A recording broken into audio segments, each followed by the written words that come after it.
नमस्कार दोस्तों, स्वागत है आप सभी का। तो प्रिय विद्यार्थियों, इस वीडियो में हम जो है कक्षा 9 की अर्धवार्षिक परीक्षा सत्र 2023 के लिए जो सामाजिक विज्ञान का जो पेपर है उसको हम यहाँ पर जो है डिस्कस करेंगे। तो देखिए, इस पेपर में से जो है आपके पेपर में जो है अधिकतर जो क्वेश्चन है वो आने वाले हैं। तो इसलिए इसके जो सभी क्वेश्चन है उनको जो है आप जरूर करें। इसके जो छोटे क्वेश्चन है उनका हम सॉल्यूशन आपको वीडियो में करवा देंगे। बाकी के जो क्वेश्चन है इसकी पीडीएफ हम पेपर की पीडीएफ जो आपको टेलीग्राम चैनल पर दे देंगे, वहाँ से आप डाउनलोड करके जो है आपकी गाइड में जो है उनको मिला लेना और उनके आंसर जो है आप याद कर लेना। इसमें देखिए, हमारा पहला क्वेश्चन है जिसमें एमसीक्यू क्वेश्चन जो है दे रखे हैं कि अतीत का सम्मान करते हुए सामाजिक परिवर्तन लाने की धीमी प्रक्रिया के समर्थक थे। तो इसका आंसर है रूढ़िवादी। इसके बाद अगला है कि भारतीय संविधान कब लागू हुआ। तो ये जो है हमारे 26 जनवरी 1950 को जो है ये लागू किया गया था। अगला है कि सीधे राज्य को अदा किया जाने वाला जो कर था वो था, उसका नाम है टाइल। क्या नाम है उसका? टाइल, यानी कि ऑप्शन नंबर ब हमारा राइट आंसर है। इसके बाद अगला क्वेश्चन है कि अमेरिका में स्थित शेयर बाजार वॉल स्ट्रीट एक्सचेंज जो है धराशायी हो गया। ये कब धराशायी हुआ था? 1929 में, सन 1929, यानी कि ऑप्शन नंबर से हमारा राइट आंसर होगा। अगला क्वेश्चन है कि भारत की मानक यामोत्तर रेखा है। तो इसका आंसर होगा 82 डिग्री 30 मिनट पूर्वी देशांतर, यानी कि ऑप्शन नंबर ए इसका राइट आंसर हो जाएगा। अगला है कि लोकसभा चुनाव के लिए देश को कितने निर्वाचन क्षेत्रों में जो है बांटा गया है। तो इसका आंसर है 543। अगला है कि निम्न में से उत्पादन का प्रमुख साधन है। तो देखिए, यहाँ पर देखिए प्रमुख साधन तो यहाँ पर जो है भूमि भी है, श्रम भी है और पूंजी भी, यानी कि उपयुक्त सभी यहाँ पर जो है आ जाएंगे। अगला क्वेश्चन है, भारत में निर्धनता के आकलन हेतु प्रतिदर्श सर्वेक्षण जो है कौन करवाता है। तो यह जो है राष्ट्रीय प्रतिदर्श सर्वेक्षण संगठन जो है इसका सर्वे करवाता है। इसके बाद जो है एक एक नंबर के क्वेश्चन है और कि टूटी हुई जंजीर से जो है क्या तात्पर्य है। देखिए, टूटी हुई जो जंजीर थी वो किसका? आज़ादी का प्रतीक थी। तो यहाँ पर हम लिख देंगे कि वो आज़ादी का प्रतीक है। अगला है कि काल बैसाखी किसे कहते हैं।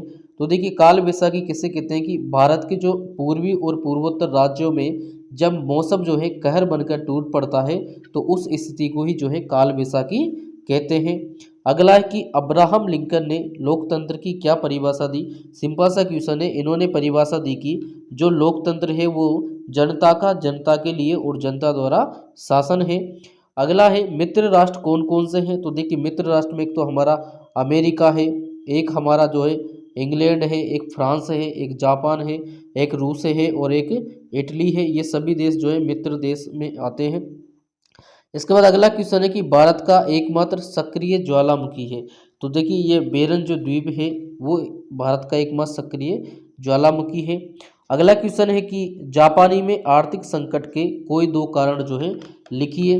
तो देखिए, एक तो क्या था कि जर्मनी में जो है एक तो प्रथम जो विश्व युद्ध है वो कर्जा लेकर जो है लड़ा गया था, और जो है दूसरा कारण ये भी है कि जर्मनी को जो हर्जाना है वो भी जो है स्वर्ण मुद्रा में देना पड़ा था। अगला क्वेश्चन है कि नाइट ऑफ ब्रोकन ग्लास घटना क्या है। तो देखिए, इसका आंसर है कि जो 9-10 नवंबर 1938 की रात को जो है नाजी शासन में जो है नाजी जर्मनी में यहूदी विरोधी हिंसा की एक लहर का जो है समन्वय किया गया, जो इसे ही जो है नाइट ऑफ ब्रोकन ग्लास घटना कहते हैं। अगला क्वेश्चन है मौसम और जलवायु में क्या अंतर है। तो देखिए, मौसम क्या करता है कि मौसम किसी स्थान या क्षेत्र विशेष की लघु अवधि को पर्यावरणीय दशाओं को जो है दर्शाता है। जैसे मान लो कि कहीं पर गर्मी है, कहीं पर सर्दी है।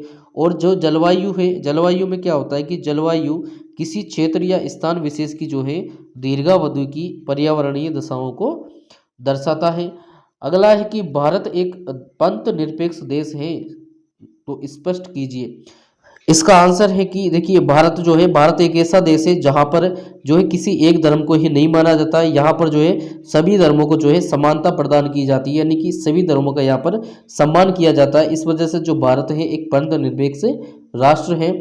इसके बाद है कि पार्टी चुनाव चिन्ह क्या होते हैं, इसे क्यों आवंटित किया जाता है।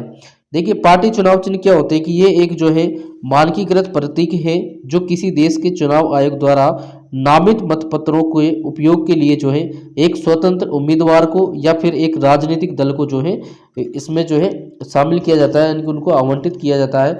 और इसे आवंटित इसलिए करते हैं कि उसकी एक विशिष्ट पहचान रहे कि हाँ ये जो मान लो कि कोई पार्टी है, जैसे मान लो हमने बीजेपी, तो बीजेपी का जो चुनाव चिन्ह है वो कमल है, यानी कि कमल चिन्ह से हम ये पता लगा लेते हैं कि ये बीजेपी है कौन है, इसलिए उसकी विशिष्ट पहचान के लिए ये जो है आवंटित किए जाते हैं। अगला है कि संसाधन के रूप में लोग से आपका समझते हैं। देखिए इसका मतलब ये होता है कि किसी देश में जो कार्यरत लोगों को उनके वर्तमान उत्पादन कौशल एवं योग्यताओं का वर्णन करने का एक तरीका है, वो कहते हैं संसाधन के रूप में लोग। अगला है कि भारत में निर्धनता रेखा का जो आकलन है वो किस प्रकार किया जाता है।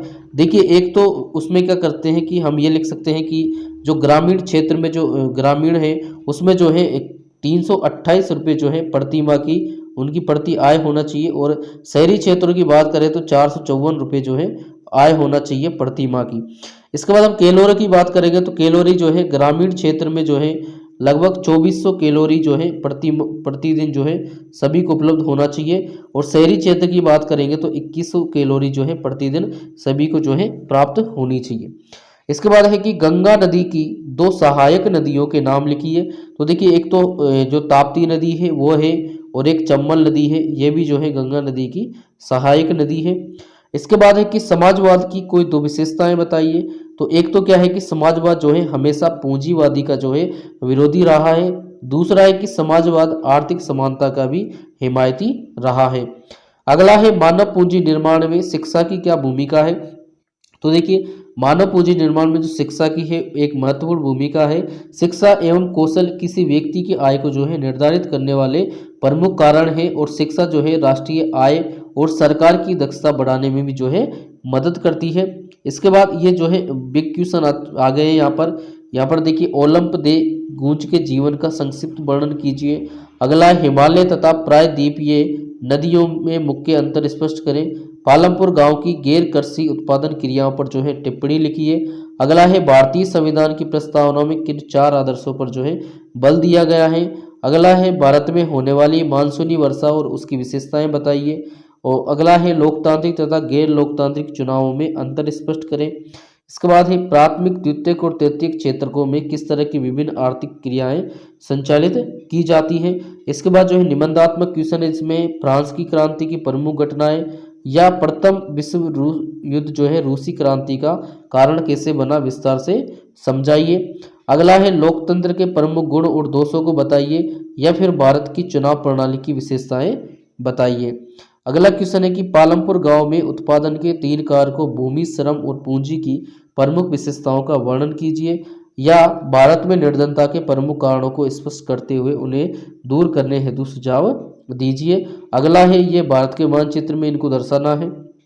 तो इस तरह से इसमें जो है 27 क्वेश्चन पूछे गए, आपके भी जो है लगभग इतने ही क्वेश्चन पूछे जाएंगे, और इसमें जो ये क्वेश्चन करवाए गए हैं इन सभी क्वेश्चन को आपको जो है सोल्व करना है। यहाँ पर हमने आधे क्वेश्चन तो हमने इस पेपर में सोल्व करवा दिए हैं, बाकी के जो आधे बच्चे थोड़े बड़े क्वेश्चन हैं इनको आप आपकी गाइड में देख लेना, मिल जाएंगे। और हम जो है कल आपको जो है एक इम्पोर्टेंट जो है SST का इम्पोर्टेंट वीडियो भी आपको करवाएंगे, उसमें भी ये जो है लगभग सारे क्वेश्चन आपको मिल जाएंगे। तो इस तरह से प्रिय विद्यार्थियों आपका ये कक्षा 9 का जो पेपर है वो रहेगा, और इस पेपर में से आपके पेपर में जो है अधिकतर जो क्वेश्चन है वो आएंगे। इस वजह से आप इन क्वेश्चनों को जो है जरूर करें। इसके बाद भी अगर कोई आपका कोई डाउट रहता है इस पेपर से संबंधित तो आप हमें कमेंट सेक्शन में कमेंट कर सकते हैं। एंड प्रिय विद्यार्थियों अगर आपको वीडियो हेल्पफुल लगा हो तो वीडियो को लाइक एंड शेयर जरूर करें, एंड अगर हमारे चैनल पर नए हैं तो चैनल को भी सब्सक्राइब जरूर कर लें।